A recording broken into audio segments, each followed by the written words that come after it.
মানসিক হাসপাতালে নিয়ে যাওয়া এক মেয়ে, যে কিনা একদম সুস্থ, কিন্তু তাকে জোর করে নিয়ে যাওয়া হচ্ছে যেন সে তার প্রেমিককে ভুলে যায়। অন্যদিকে তার প্রেমিক, যে কিনা সবকিছু ত্যাগ করে বেরিয়ে পড়েছেন তার ভালোবাসার মানুষটিকে ফিরিয়ে আনতে।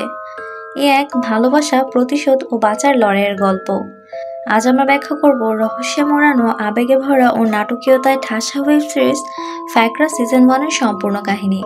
আর ফ্যাকরা মানে হলো প্যাচ। তাই ভিডিওটা একটু স্ক্রিপ্ট না করে শেষ পর্যন্ত দেখুন। আর আপনি যদি চ্যানেল নতুন হয়ে থাকেন তাহলে অবশ্যই সাবস্ক্রাইব করে ফেলুন। তো চলুন গল্পে চলে যাই। গল্পের শুরুতে দেখানো হয় গোলাপি নামের একটি মেয়েকে, যাকে কিনা কিছু লোক এসে ধরে নিয়ে যাচ্ছে। বোঝা যায় তারা মেন্টাল হসপিটালে নিয়ে যাওয়ার জন্য এসেছে। গোলাপি কোনো পাগল নয়, তার সাথে একটা ছেলের প্রেমের সম্পর্ক রয়েছে। মূলত সেই ছেলে থেকে দূরে সরানোর জন্যই গোলাপির বাবা তাকে একটি রিহাবে পাঠাচ্ছে। তারপর দেখানো হয় গোলাপির প্রেমিককে, তার নাম সামাদ। সে একটি মাছের আড়তে কাজ করে। একদিন সামাদের মালিক সামাদকে 50,000 টাকা দেয় ব্যাংকে জমা করার জন্য, কিন্তু সে ওই টাকা ব্যাংকে জমা না দিয়ে চলে যায় কারোর সাথে দেখা করতে। কিছুক্ষণ বসার পর সেখানে একটা সিকিউরিটি গার্ড আসে। এর সাথে সামাদের চুক্তি হয় গোলাপির খবর এনে দেওয়ার জন্য। সামাদ তখন সেই সিকিউরিটি গার্ডকে 25,000 টাকা দিলে গোলাপি কোথায় আছে সেই ঠিকানাটা সে সামাদকে দেয়। সিকিউরিটি গার্ড যেই ঠিকানাটা দিয়েছিল সেটা ছিল নওগাঁ শহরে, কিন্তু সামাদ এখনো জানে না যে এটা একটা মেন্টাল হসপিটাল। এরপর সে সেই ঠিকানা নিয়ে চলে যায় সামাদের বন্ধু জীবনের কাছে। জীবন একটা বন্দুকের দোকানে সেলসম্যানের কাজ করে। জীবন সামাদ আর গোলাপির ব্যাপারে সবই জানতো। সামাদ জীবনকে বলে যেভাবেই হোক গোলাপিকে সেখান থেকে আনতেই হবে, কিন্তু তার কাছে আছে আর মাত্র 25,000 টাকা। এই টাকা দিয়ে নওগাঁ গিয়ে গোলাপিকে আনা সম্ভব না।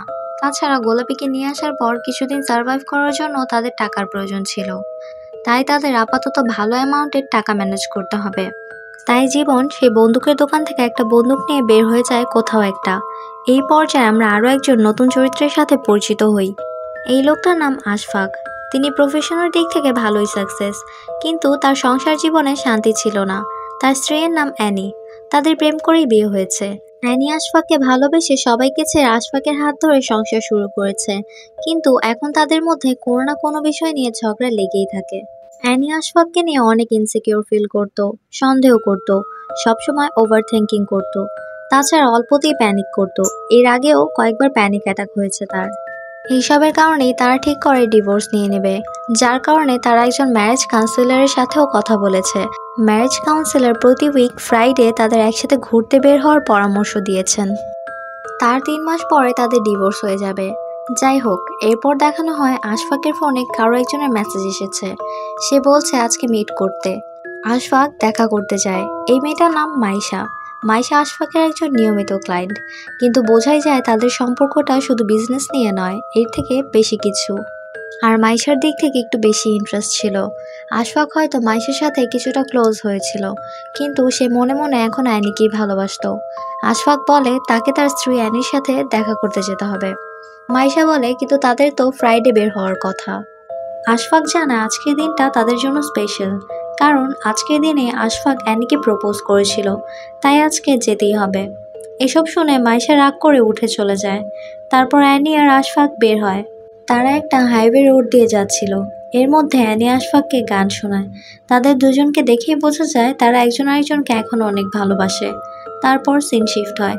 দেখানো হয় হসপিটালে গোলাপি নিজের হাত কেটে সুইসাইড করার চেষ্টা করেছে, কিন্তু সময় মতো নার্সরা এসে তাকে বাঁচিয়ে নেয়। তখন তার বাবা এসে তাকে অনেক বোঝায় সামাদ তার জন্য ঠিক না।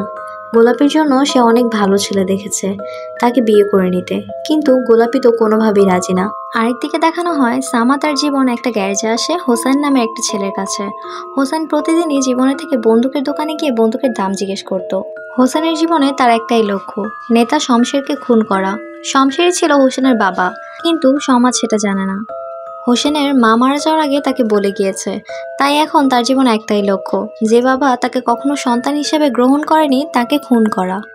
যার কারণেই হোসেন জীবনের দোকানে যেত একটি বন্দুক কেনার জন্য, কিন্তু বন্দুকের দাম তার স্বার্থের বাহিরে ছিল, তাই সে একটু একটু করে টাকা জমাতে থাকে। জীবন হোসেনকে আগে থেকেই চিনত। জীবন তখন হোসেনের কাছে বন্দুকটা নিয়ে গিয়ে বলে এটা যদি রাখতে হয় তাহলে এখনই টাকা ম্যানেজ করে দিতে। হোসেন তখন নিজের জমানো টাকা বের করে দেয়, কিন্তু সেখানে বেশি টাকা ছিল না। কিন্তু হোসেনের তো যেভাবেই হোক বন্দুকটা রাখতেই হবে। সে তখন জীবনকে বলে ভাই চলেন খ্যাপ মারতে যাই। খ্যাপ অর্থাৎ এখানে ছিনতাইয়ের কথা বলা হয়েছে। তখন তারা চারজন সামাদ, জীবন, হোসেন আর জাকির মিলে সেই হাইওয়ে রোডটা দিয়ে যাচ্ছিল। আর গল্পের শুরুতে যে আশফাক সাহেব আর অ্যানি ঘুরতে বের হয়েছিল তারাও সেই হাইওয়ে রোড দিয়ে হাঁটছিল। তখন আশফাক সাহেব অ্যানিকে বলে চোখ বন্ধ করতে, তার জন্য একটা সারপ্রাইজ রয়েছে। সারপ্রাইজটা হচ্ছে আশফাক সাহেব ঠিক করেছেন অ্যানিকে ডিভোর্স দেবে না, কারণ সে এখন অ্যানিকে অনেক ভালোবাসে, তাই তারা সারা জীবন একসাথে থাকবে। তো অ্যানি চোখ বন্ধ করে 10 অব্দি গুনতে থাকে। আশফাক গাড়ি থেকে তার জন্য সারপ্রাইজটা আনতে চায়, কিন্তু তখনই জীবন ও তার দলবল পিছন থেকে আশফাকের মাথায় বন্দুক ধরে বলে যা আছে বের করতে। তখন দেখা যায় আশফাকের কাছে বেশি ক্যাশ ছিল না। তখন হোসেন খেয়াল করে আশফাকের মানিব্যাগে তো কার্ড আছে। তখন তারা একটা প্ল্যান অনুযায়ী সামাদ আর হোসেন থাকে অ্যানির কাছে, আর বাকি দুজন জীবন ও জাকির আশফাক সাহেবকে নিয়ে গিয়ে বুথ থেকে 2 লাখ টাকা উঠিয়ে আনে। ওর আশফাকের মানি ব্যাগ, ঘড়ি, পার্স সব ফিরিয়ে দিয়ে ছেড়ে দেয়। এরপর তারা চারজন সেই টাকা নিয়ে সেখান থেকে নওগাঁ গোলাপিকে আনার উদ্দেশ্যে রওনা দেয়। আর এইদিকে আশফাক সাহেব গাড়িতে অ্যানির কাছে এসে দেখে অ্যানির মৃত লাশটা পড়ে আছে। অ্যানিকে খুন করা হয়নি, কিন্তু হোসেন বন্দুক হাতে পেয়ে সেটা দিয়ে অ্যানিকে ভয় দেখাতে থাকে। আর অ্যানির যেহেতু আগে থেকেই প্যানিক করার সমস্যা ছিল, তাই অ্যানি অতিরিক্ত ভয় পেয়ে হার্ট অ্যাটাক করে মারা যায়। কিন্তু আশফাক ভাবে তাকে হয়তো ছিনতাইকারীরা খুন করেছে। তাই আশফাক সাহেব থানায় গিয়ে তার সাথে যা কিছু হয়েছে সব কিছু খুলে বলে পুলিশকে, কিন্তু পুলিশ উল্টো তাকেই সন্দেহ করতে থাকে আর তার ক্লায়েন্ট মাইশাকে নিয়েও নানান রকম উল্টাপাল্টা কোয়েশ্চেন করতে থাকে। সে সময় আশফাক সাহেব তার উকিলকে কল করে, তিনি এসে ব্যাপারটা সামলে নেয়। ওইদিকে সামাদ খেয়াল করে গোলাপির ঠিকানাটা তার কাছে নেই, হারিয়ে গেছে। তাই সে সিকিউরিটি গার্ডকে কল করে ঠিকানাটা আবার কোনোভাবে ম্যানেজ করে। এবার সিন শিফট হয়। আশফাক বাসায় এসে যখন তার স্ত্রী অ্যানির পার্সটা খুলে দেখে, তখন সে সেখানে সেই গোলাপির ঠিকানাটা পায়। সে বুঝতে পারে এটা তো অ্যানির না, তাই এটা ছিনতাইকারীর কারো ঠিকানা হবে। তখন সে একটা বন্দুক নিয়ে বেরিয়ে পড়ে সেই ঠিকানা অনুযায়ী। আশফাকের উদ্দেশ্য ছিল যারা অ্যানিকে খুন করেছে তাদের মেরে অ্যানির মৃত্যুর প্রতিশোধ নেওয়া। যাই হোক, এতক্ষণে সামাদ, জীবন, হোসেন আর জাকির সে মেন্টাল হসপিটালে পৌঁছে যায়। কিন্তু এই দিনের বেলা ভিতরে ঢুকে কোনো পেশেন্টকে বের করে নিয়ে আসা কোনোভাবেই পসিবল না। তাই তারা প্ল্যান করে রাতের বেলা তাদের মধ্যে একজনকে মেন্টাল পেশেন্ট সাজিয়ে ভিতরে ভর্তি করানোর জন্য নিয়ে যাবে। তাদের প্ল্যান অনুযায়ী রাতের বেলা জাকিরকে মেন্টাল পেশেন্ট সাজিয়ে নিয়ে হসপিটালের গেটে থাকা দারোয়ানকে কিছু টাকা খাইয়ে ভেতরে ঢুকে পড়ে সামাদ, জীবন আর জাকির। ওইদিকে হোসেন গাড়ি নিয়ে বাইরে দাঁড়িয়ে আছে। জীবন সেখানকার রিসেপশনিস্টের সাথে কথা বলে ভর্তি করানোর ব্যাপারে। রিসেপশনিস্ট তখন তাদেরকে অপেক্ষা করতে বলে আড়ালে গিয়ে পুলিশকে কল করে জানিয়ে দেয় যে সেই 4 জন এসে গেছে। পুলিশ আগে থেকেই তাদের 4 জনের সব তথ্য, কি করে, কোথায় থাকে এবং সামাদ আর গোলাপির রিলেশনের ব্যাপারে জেনে গিয়েছিল। তাই পুলিশ শিওর ছিল যে গোলাপিকে নিয়ে যাওয়ার জন্য সামাদ গোলাপির কাছে আসবেই, আর তখনই সেই 4 জনকে পুলিশ অ্যারেস্ট করবে। মূলত এই কারণেই রিসেপশনিস্টকে আগে থেকে বলে রাখা হয়েছিল যেন সন্দেহজনক কেউ আসলেই পুলিশকে ইনফর্ম করা হয়। তো রিসেপশনিস্ট যখন পুলিশকে জানিয়ে কলটা রাখে, তখনই পিছনে ঘুরে দেখে জীবন তার মাথায় বন্দুক ধরেছে। তারপর জীবন রিসেপশনিস্টকে বলে গোলাপির কাছে নিয়ে যেতে। তারপর সেখানে থাকা সবাইকে বন্দুকের ভয় দেখিয়ে গোলাপিকে নিয়ে হসপিটালের বাইরে বের হয়। তখনই সেই সময় সেখানে আশফাক সাহেব এসে পৌঁছয়। গোলাপি সব ঝামেলা দেখে বুঝে ফেলে যে সামাদ নিশ্চয়ই কাউকে খুন করে এসেছে। সে তখন সামাদের সাথে যেতে চায় না। আশফাক এসেই গুলি করা শুরু করে। তখনই গোলাপের সামাদের ধস্তাধস্তিতে সামাদ সামনে এসে পড়ে, তাই গুলিটা গিয়ে লাগে সামাদের বুকে। এটা দেখে গোলাপি সেখানেই অজ্ঞান হয়ে যায়। জীবন তখন আশফাকের সামনে যায়। আশফাক গুলি করতে নিলে দেখে বুলেট নেই। জীবন তখন বলে ওই দিন অ্যানিকে কেউ খুন করেনি, সেটা ছিল অ্যাক্সিডেন্ট, তারা মানুষ খুন করে না। এই বলে আশফাকের মাথায় বন্দুক দিয়ে একটা বাড়ি দিলে আশফাক সেখানেই অজ্ঞান হয়ে মাটিতে পড়ে যায়। তখন জীবন আর জাকির মিলে সামাদকে গাড়িতে তুলে নিয়ে যায়। যাওয়ার পর সেখানে পুলিশ এসে গোলাপি আর আশফাককে উঠানোর চেষ্টা করে। এরপর সিন চেঞ্জ হয়।